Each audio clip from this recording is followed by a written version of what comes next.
You know, I've been thinking about something lately. When did life become such a race? I don't remember anyone sitting us down and saying, make sure you're always busy, always have somewhere to be, always be thinking about the next thing.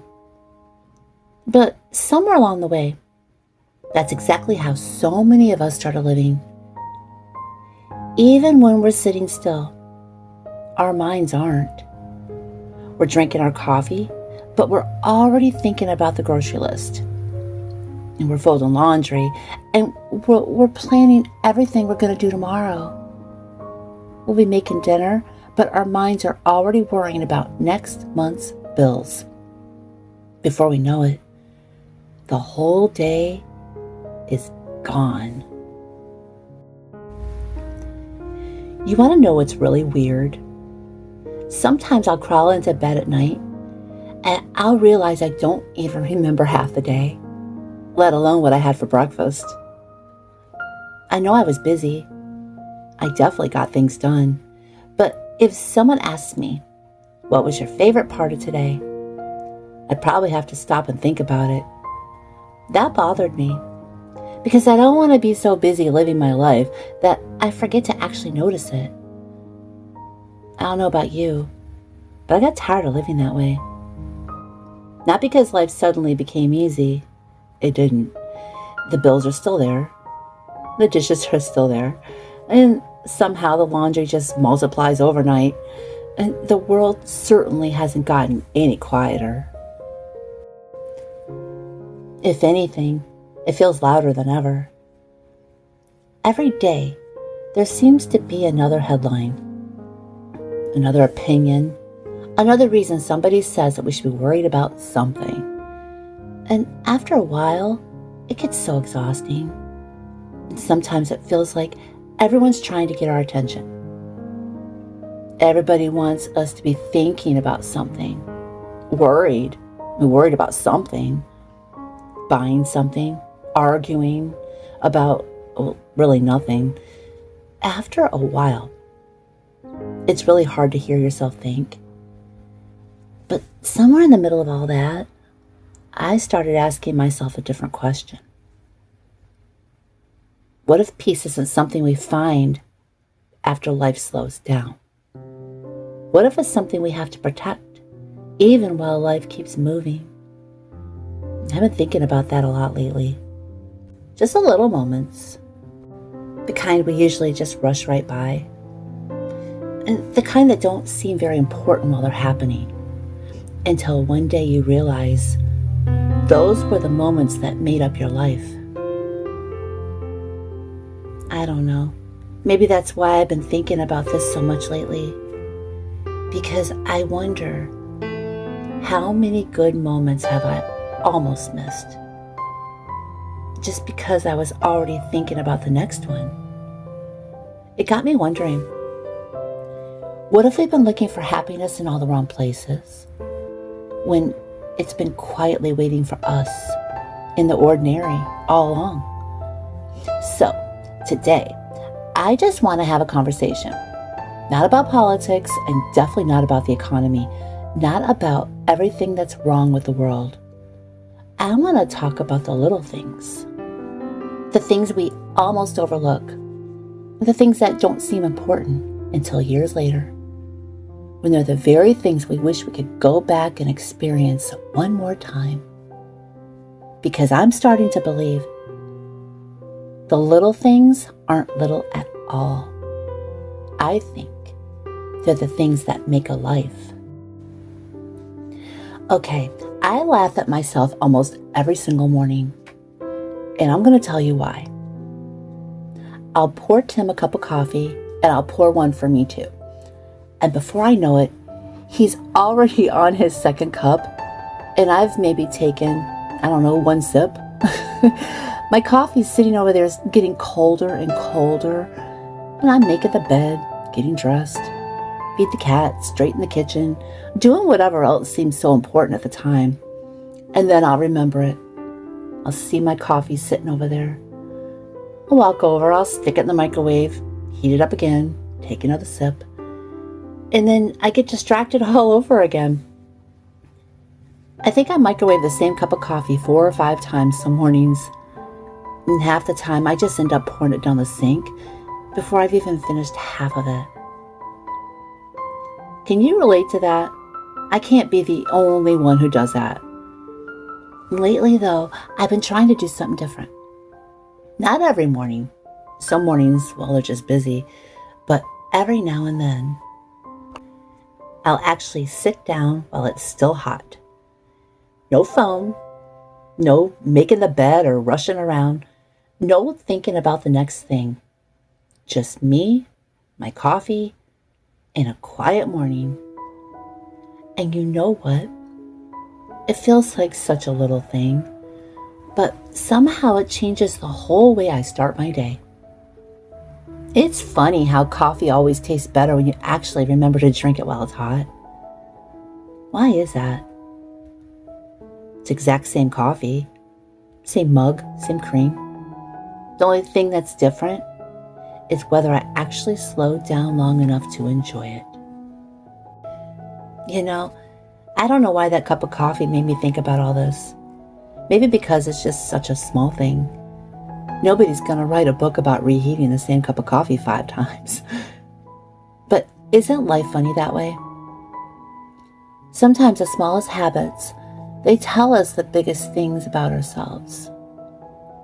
I realized I wasn't too busy to drink coffee. I was too busy to stop. Those aren't the same thing. And I wonder, how many other little moments have I rushed through because I convinced myself there was something more important waiting? And probably more than I can count. The funny thing is, when I finally get all those important things done, I usually can't even remember what half of them were. Isn't that the truth? You work hard all day. You finally sit down that night, and if someone asked, "So, what'd you do today?" Sometimes you have to think about it. I don't think that's because our days aren't important. I think it's because so much of what fills them,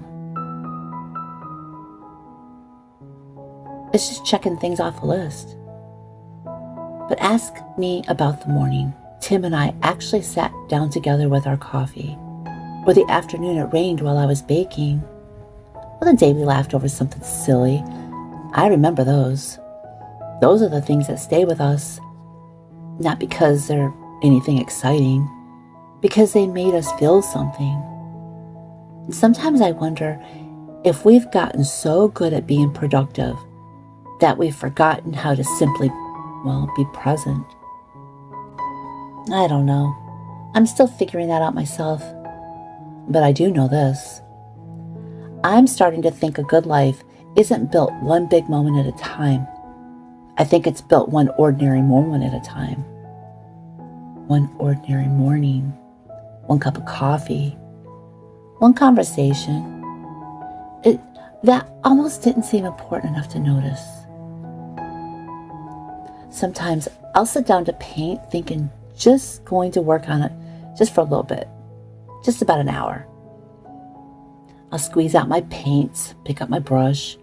Before I know it, I am completely lost in what I'm doing. I'll look at the clock. 3 hours have gone by. I honestly don't even know where they went. I wasn't thinking about grocery prices. Wasn't thinking about the news or about anything that had to be done.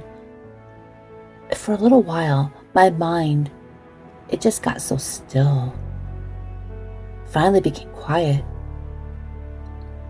I don't even know when painting became my quiet place. It wasn't when I first started. Back then, I was mostly just trying not to make a mess. I don't know if any of you paint, but there are days I'll walk into my little painting room, I'll look at a blank canvas, and I'll think, I have absolutely no idea what I'm doing. And I put the first brush stroke down, and then another, and another. And before long, something starts taking shape. And I've been thinking about that lately. Painting has taught me something I wasn't expecting. Most of the time, we don't get to see the finished picture right away. We're just putting down today's brushstroke, one at a time. We don't know how everything is going to come together yet. Maybe that's why faith is so important, because sometimes life doesn't make much sense while we're living it. It's only when we look back and we start seeing what the Lord was doing all along. I don't know. That thought's brought me a lot of comfort. I think we all need something like that. Maybe for you it isn't painting. Maybe it's tending your garden. Maybe it's quilting. Maybe it's baking a loaf of bread or sitting on the porch before everyone else wakes up. Or reading a good book while the rain taps against the windows. Maybe it's in the evenings when you take your dog for a walk. Now, I don't know what it is for you, but I know you have something that lets your shoulders relax and quiet your mind for a little while. And something that reminds you, life isn't just about getting everything done. You know, I think we've almost forgotten that it's okay to rest. Not because we're lazy, but because we're human. Somewhere along the way, a lot of us started believing that if we sit down for 15 minutes, we should feel guilty about it. I don't think that's how we're meant to live. The dishes will still be there tomorrow. The laundry, of course, is still going to be waiting. Emails can wait, errands can wait. The world will still be noisy tomorrow. But your heart needs places where it can rest. I think we forget that sometimes. We spend so much time taking care of everybody else that we forget to take care of the person who's doing all the caring. I don't think that's selfish. I think it's necessary. Because I've noticed something. When my heart is peaceful, my home feels peaceful too. And not because everything's perfect, believe me, it isn't. But because someone decided the outside world wasn't going to steal the joy from the inside one. One of my favorite reminders happens almost every single day. Our kitchen window looks right out into the backyard. Lately, Tim's been getting quite a few little side jobs. People are always dropping off lawnmowers, four-wheelers, chainsaws, all kinds of things for him to fix. That extra money has really come in handy. There have been so many times I'll be standing at the kitchen sink washing dishes, making lunch, just wiping down the counters. I'll look out that window and I'll see him out there working. Sometimes he doesn't even know I'm watching him. He's just focused on whatever he's fixing. Trying to figure out why another lawnmower won't start. And I'll just stop whatever I'm doing for just a minute. And I'll lean against the counter and I'll just watch him. Not because anything exciting's happening. He's just out there working, doing what he does. I don't know if you've ever had a moment like that, where nothing exciting's happening, but your heart just feels full. I have, more times than I can count. The funny thing is, those moments never seem important while they're happening. And in that moment, I find myself thanking God. Not for having everything we've ever wanted, because we don't. And not for an easy life, because we've had our share of hard seasons too. I find myself thanking Him for this life, for this home, for the years He's carried us through, for a husband who's willing to work hard, for just the ordinary afternoons that somehow feel like a blessing. There was a time in my life when I probably wouldn't have even noticed moments like that. Would have been too busy thinking about the next thing. And now, I don't want to miss them.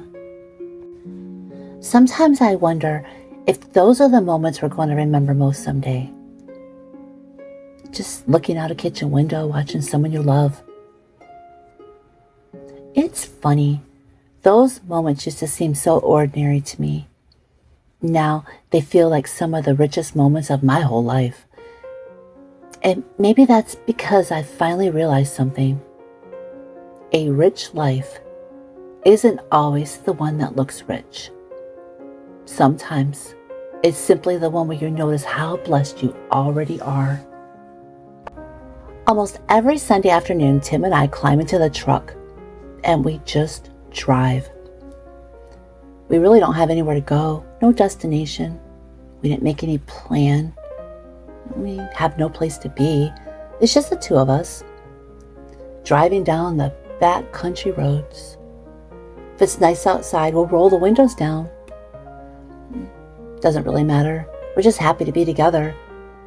Sometimes we talk the whole way, and then other times we don't say anything at all. It's never an awkward kind of quiet. It's a kind of quiet that comes after you've spent a lot of years with somebody. You don't feel like you have to fill every moment with conversation. You're just comfortable together. I used to think every drive needed a destination, a reason to go somewhere, some place to go to. Now I think some of the best drives are the ones where you're not really trying to get anywhere at all. You're just driving, just being together. It's amazing what you notice when you're not looking at a clock. An old mailbox leaning just a little bit. A little farm stand sitting at the end of somebody's driveway.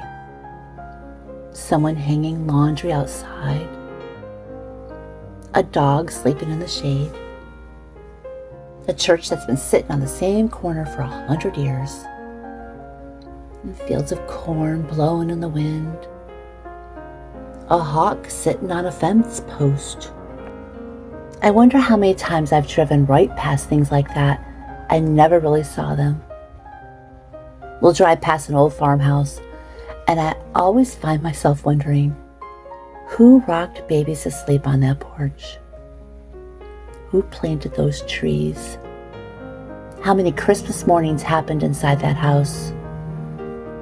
How many family dinners were shared around that kitchen table?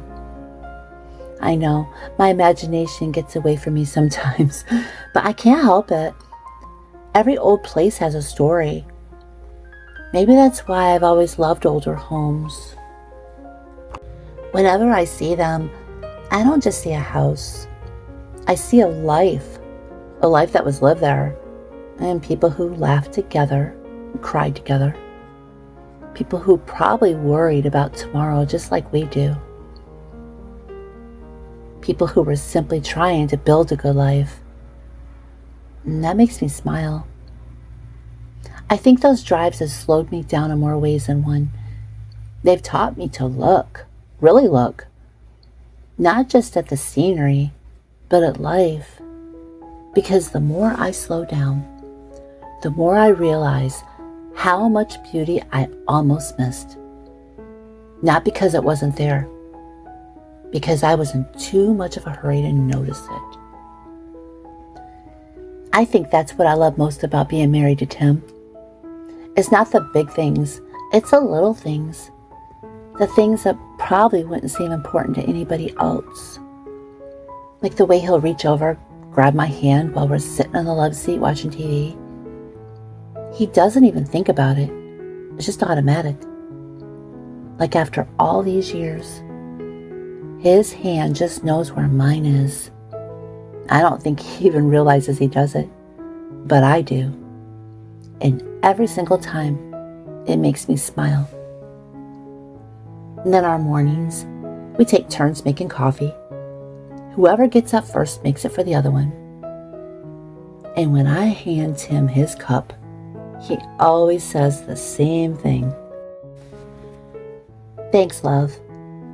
Every single morning. He never says it because he has to. He says it because he means it. And I know it. After all these years, I still love hearing it. We're not exactly one of those perfect couples. Tim's one of those people, he opens the bedroom window in the middle of winter because he's too hot. I'm over and buried in 3 blankets, wondering how one person can be that warm. And then there's my snoring. Oh my goodness. I don't know how he can even sleep. My snoring can peel wallpaper right off the walls. Sometimes he'll shake me in the middle of the night and he'll tell me to roll over. I guess I do. I don't remember any of it the next morning. And one day he looked at me with the strangest face when I woke up in the morning, and he said the neighbors just stopped by. I didn't understand why. I said, really? What'd they want? He told me they were wondering if you could keep it down over there. Keep it down? I didn't understand. And then he said that they could hear my snoring all the way over there. I laughed so hard. That's one of my favorite memories. It wasn't really the joke that made me happy. It was knowing I have somebody I can laugh like that with. Somebody who knows all my little quirks. My snoring. My messy hair first thing in the morning. The days when I'm grouchy. Days when I'm tired. And the days when I talk too much. He loves me anyway. I think that's one of the greatest gifts marriage gives us. Not perfection. Acceptance. The freedom to be completely yourself. And to laugh at yourself. To grow older together.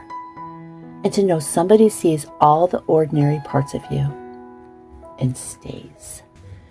When I was younger, I probably would have thought the most romantic memories would be the big ones. Fancy dinners, trips, special occasions. But these days, I don't think that's true anymore. I think love quietly grows in ordinary moments. A hand reaching across the love seat. A cup of coffee waiting for you first thing in the morning. Laughing until your sides hurt over something completely ridiculous. Those moments probably don't look very important while they're happening, but I have a feeling they're the ones that end up becoming a marriage, and I would not trade those moments for anything in the whole world. I can remember one time we were driving home from the grocery store. It'd been one of those times, you know the kind, stores packed, busy, lines super long. We're both so tired, a little cranky, and just so ready to get home. All of a sudden, Tim pulled the truck over to the side of the road. I was so confused. I asked him, "What are we doing?" He didn't answer. He just smiled, opened the door, and climbed out. I thought something was wrong with the truck. So I climbed out of the truck too. And there they were. All these wildflowers growing all along the side of the road. Nobody planted them, and nobody was selling them. They were just there. Tim started picking them, so I started picking them too. Before we knew it, our arms were full of wildflowers. We took them home. I put them in a mason jar and I sat them right on the kitchen table. You know, that's one of my favorite memories. Not because they were expensive flowers. They weren't. And not because it was some fancy date. It wasn't. It's one of my favorite memories because for just a few minutes, we stopped rushing. We stopped thinking about everything waiting for us at home. And we stopped worrying about the grocery list or the next thing on the calendar.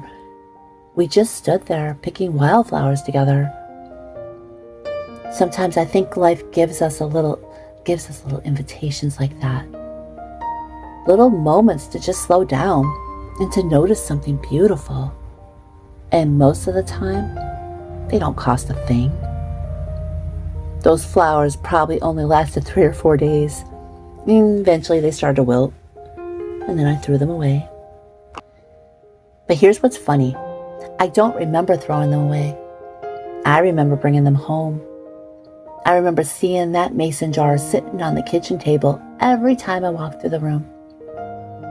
And I can remember smiling.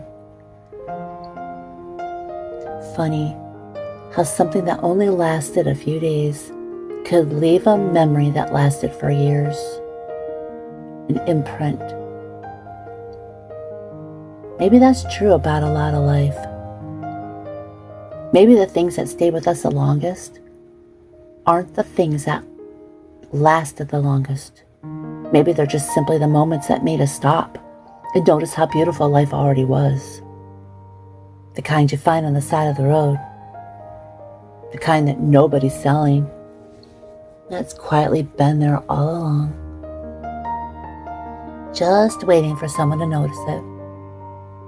I think we miss that sometimes.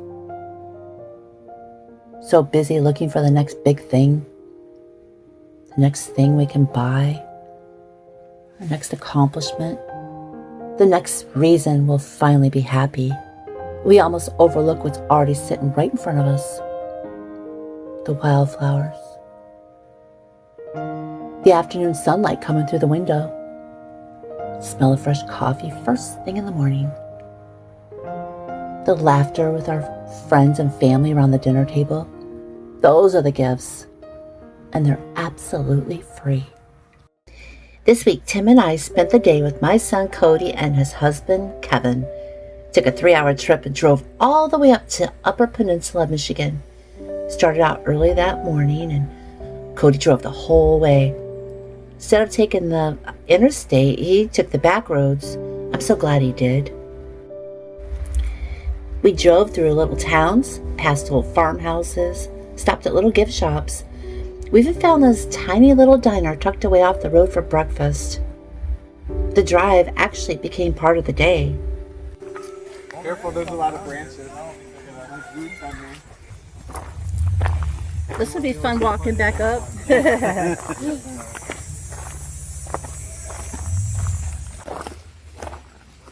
If it wasn't for my knee, I'd be a whole lot quicker. No, you're good. I'm fine. We could have brought the wheelchair. No, it's good for me to walk. It's really good. Over there too. Maybe we should have went the other way. And you were like, no, that doesn't go too. I want to look over here real quick just to see what's going on here. It might be water.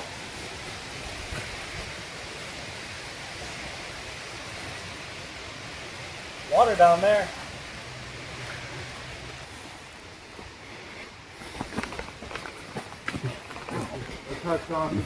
That's a crazy room. Yeah, it was, wasn't it?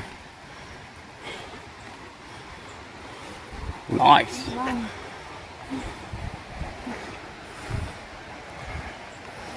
Sounds nice. Yeah. I know, it sounds really nice. Hear that Careful, waterfall bud. over there. Didn't know you were going on treacherous paths, did you?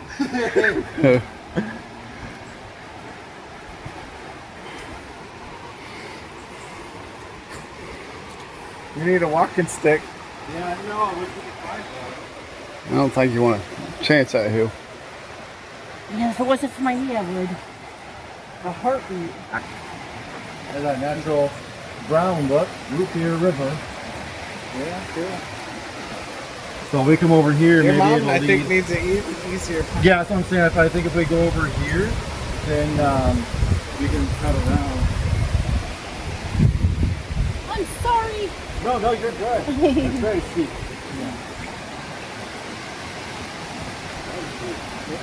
Yeah.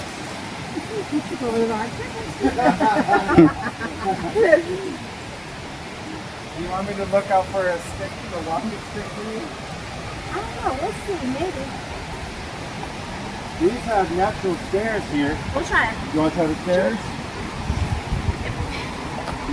Watch the steps. Got a lot of rocks. Oh yeah, it does have natural stairs. Natural stairs. Well, not like that.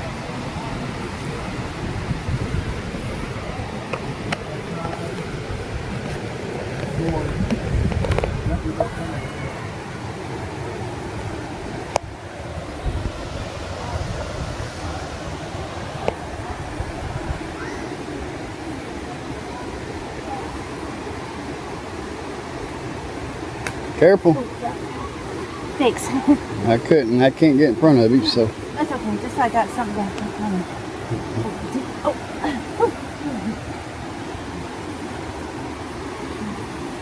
Too far. Jack and Jack.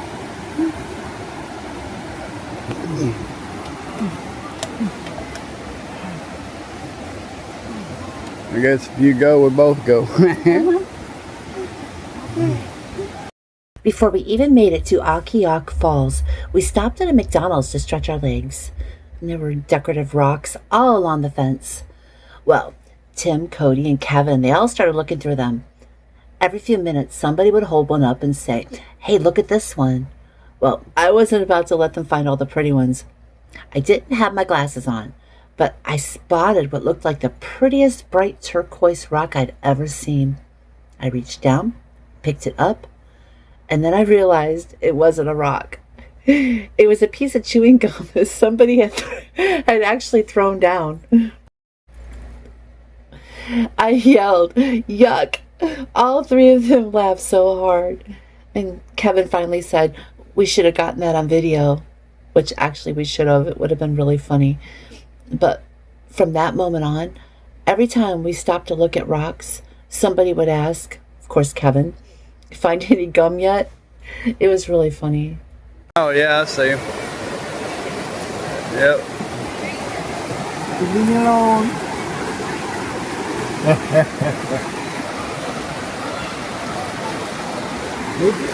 I just lost it. Oh no.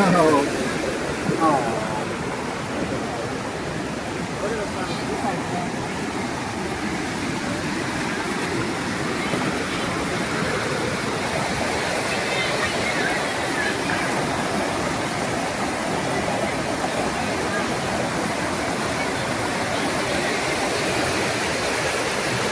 Mm-hmm. 1,200 wrecks had been recorded. Wow. Yeah, these 1,200 shipwrecks. these storms here don't mess around. Yeah. It seems peaceful, but it's not. You know, when I look back at this day, I don't remember how long the walk was. I remember everybody laughing. And I can remember taking our time and just simply being together. These were his residence private. Are we on someone's private property? The garden and stuff, so I think we're okay. A lot of pretty flowers, huh? Oh, yeah. Beautiful. This is an interesting idea. Yeah. We could make that. Oh, we can totally make that. That's what it's telling Cody, like, you can tell that if it's a real brick house by the things underneath the window, the cement blocks. Yeah. Because only real brick houses have those. Where if you see a brick house they don't have, it's just a veneer. Oh. So usually like a real brick house has like 2 or 3 layers of brick, where veneer is just 1 layer.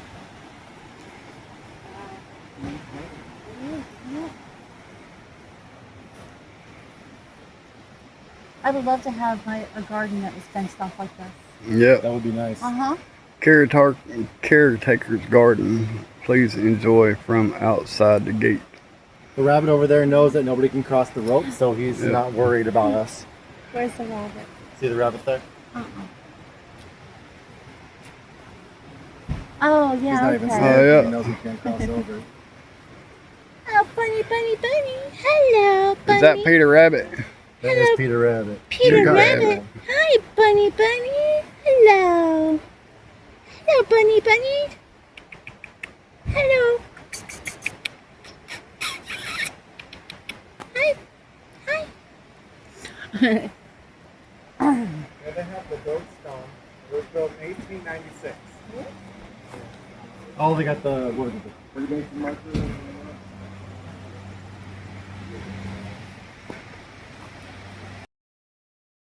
That is beautiful, huh? Yeah, I kind of want to plant something like this in my yard. We should. I think we should. I think you're Very right. low maintenance. I think next year we should do just flowers. Asters, yeah. Yep. And sunflowers. Oh, that's a nice one. Right?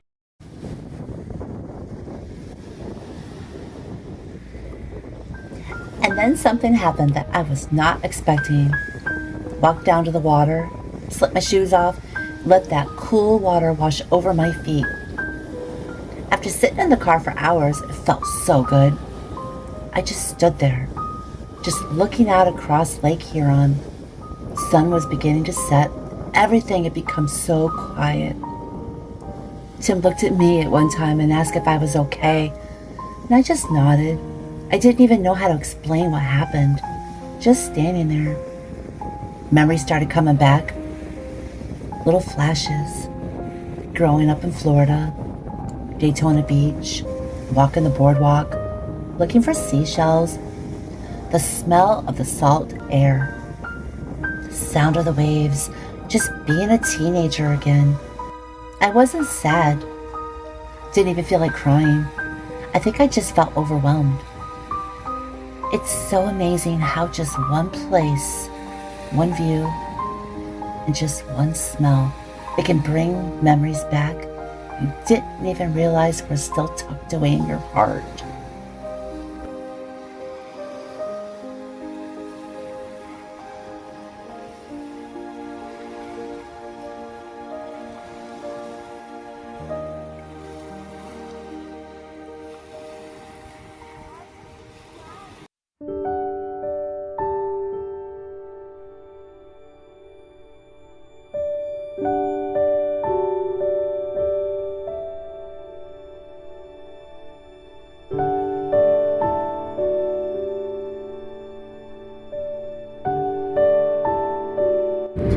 Don't go too fast. 65, it's 45. I don't know what I'm doing.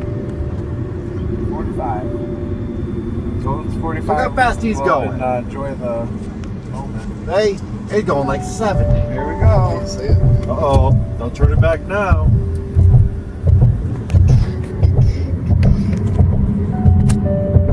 Oh, man. Yeah, there it goes. There's Mackinac Island, I think. With all the buildings.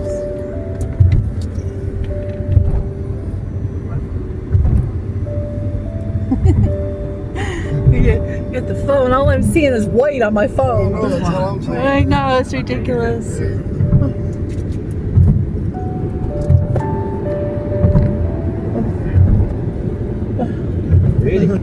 Ready to jump in?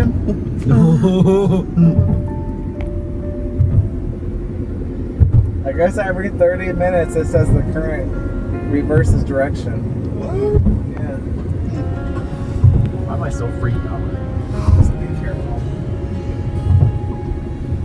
Drifting through the city lights.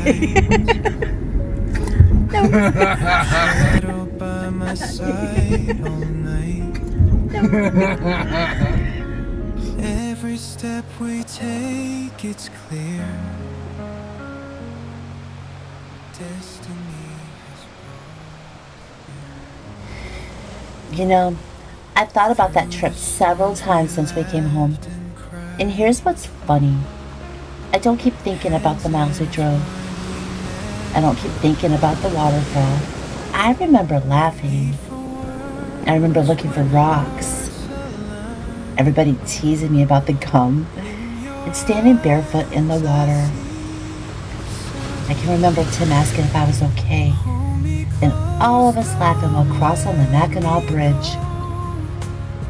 It's so strange. We spend so much of our lives thinking we'll remember the big moments. But somehow, it's usually the little ones that stay with us. Maybe because they were never little at all. They were the life. Endless tears, but your voice, it soothes my fear.